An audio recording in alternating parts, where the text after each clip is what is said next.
Okay, hey guys. As many of you know, I am out with the flu, and I'm actually sweating right now because I'm pretty sure I'm running a fever.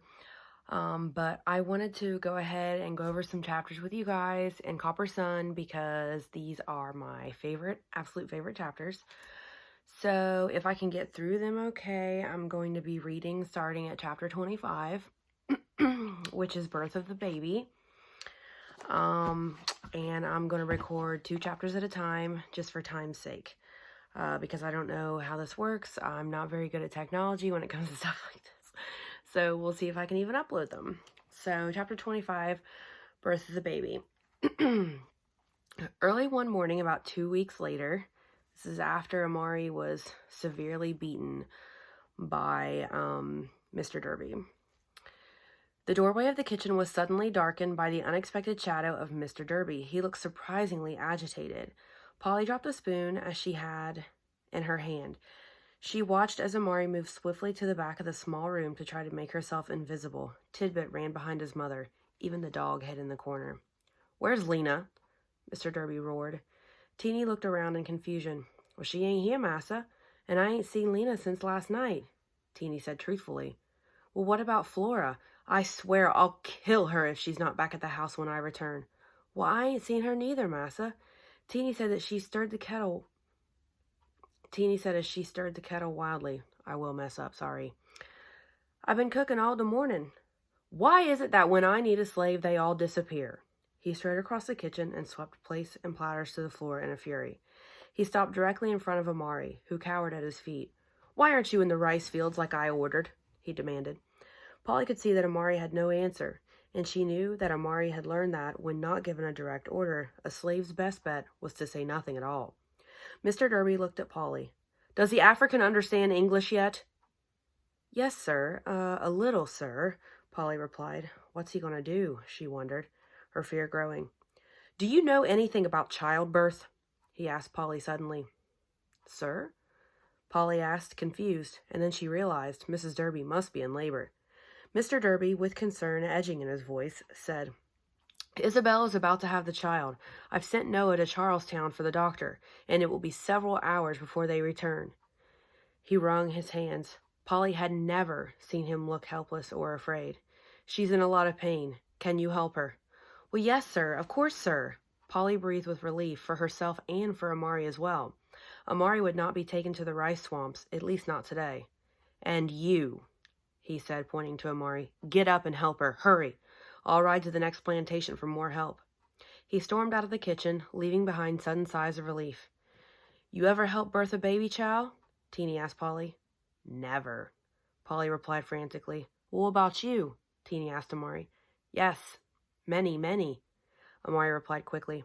"Well, both of you get up there and see to Miss Isabel. Here's boiled water. Hurry!" Amari and Polly rushed out of the kitchen and up to the big house. Their first trip back since the night of the spilled pie. They climbed the stairs as quickly as they could without splashing the hot water and tiptoed down the highly polished wood floor of the upstairs hallway, searching for Mrs. Derby's room. Ordinarily, several slaves would be in the house, cleaning or washing, but today, oddly, there were none, and Clay was nowhere to be seen either. "Oh, Lord in heaven," they heard Mrs. Derby cry out from the first room on the right. She lay in her bed. She was surrounded by all fours with the thin linen curtains. Huge pillows surrounded her pale face. She moaned in pain as Amari and Polly entered the room and pulled back the curtains. She looked at the 2 girls and tried to smile weakly. "You must help me," she said, desperation in her voice. If the baby is... She could not finish the sentence. "Yes, ma'am," Polly replied. "We'll make sure that you and your baby will be just fine." Polly had never been so close to a woman who was about to have a baby, and she was more than a little frightened. The smell of sweat and body fluids was overpowering. "You don't understand," Mrs. Derby said, as another labor pain gripped her. "You must help my baby." "Baby good thing," Amari said, trying to reassure her. Mrs. Derby inhaled sharply and cried out once more and tightly grabbed a handful of the sheet. When the contraction passed, she said urgently, "I will die, but you must save my baby." "You not die, missus," Amari said in her most soothing voice. Babies be born every day." "She's talking out of her head," Polly said to Amari. "Let's help her get more comfortable." They adjusted her blankets and set up clean clothes and towels close by and made sure that the hot water was ready in the basin. Polly hoped Amari knew what to do. Amari touched Mrs. Derby's bulging belly and declared, "Baby come quick, very soon." The labor pains rolled faster and stronger with each contraction. Mrs. Derby was turning red with exertion and pain. The girls massaged her hands, washed her face with cool water, and helped her through each contraction by talking to her gently and quietly. As soon as it was apparent that the baby had no intention for waiting for a doctor or Mr. Derby or anyone else, Mrs. Derby arched her back, screamed, and then passed out. Polly lifted the blankets and saw the baby's head. She motioned to Amari, who gently eased the baby out. The infant cried, lusty, loud, and healthy. Amari held the child with a look of wonder on her face. "Beautiful baby," Polly heard her whisper. Polly brought Amari some wet towels to clean the baby off. It was a little girl with bright green eyes like her mother and curly dark hair, and then she froze, her hand still extended. "Oh, my Lord," Polly exclaimed. "The child is black."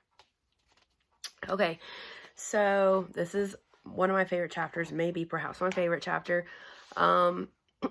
We see a difference in the cultures between the girls. So even though the girls are both 15 years old, Polly has never ever participated in, childbirth or helping a mother or anything like that. But we see Amari coming from Africa, coming from a very different type of atmosphere and village. She has helped deliver the baby. Many, she said, which is kind of cool. And that's kind of the difference between like the American culture and the African culture. In this African culture, in this time and era, it's a very communal culture, as we saw like in chapter 1, about storytelling and celebrations and family and friends. And it's really a culture where you help each other and everybody chips in. And a lot of you guys put that on your packets that you did for chapters 1 through 5 when I asked how the Ziavi village really worked. Several people said like everyone chips in, which is very, very true. Of course, we have leaders and things like that, but everyone's more equal.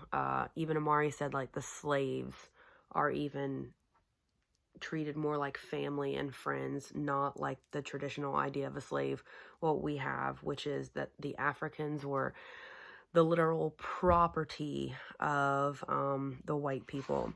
So I thought that was really cool. And if you remember, it took, from Market, which was in Charlestown, it took the girls over 2 hours to get to the plantation when they were originally purchased. So as Noah's in the wagon driving to Charlestown to get the doctor, it's going to be over 2 hours. Now, when Mr. Derby says that he's going to ride to the closest plantation, we're not really sure where that is. So we don't know how much time that we have.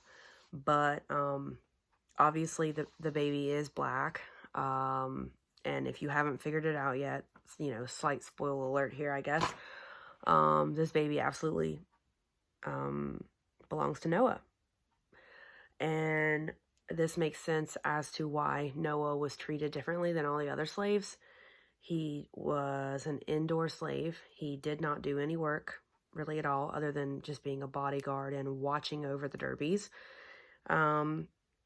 He was dressed well and all these things. Now, some bad things did happen. He still was beaten by Mr. Derby and Clay. He was still talked down to, everything like this. But at every turn of the moment, Isabel is constantly defending him. And we know from our first glance at Isabel has always been significantly nicer and better than her white counterparts. She physically touched the slaves, which is something that Mr. Derby and Clay would never do unless it's to beat them. She smiled at them. She talked with them. She treated them with respect. She looked them in the eyes, which is huge. This is something that you and I sort of take for granted. We don't really necessarily think of that much, but she really, really respected the slaves, and it makes a lot of sense now. Noah got a lot of special treatment because she was in love with him. Now, had it been up to Isabel, there probably would be no slaves and everyone would get special treatment just because that's how she is. But she's doing the little bit that she can. You know, she literally cannot save anybody. She is a female. She, you know, in this time, she's basically owned by her husband. She's treated more like a possession, Polly said, almost childlike in a way. So even though she could only save Noah, at least she is saving him, which is the little bit that she can do.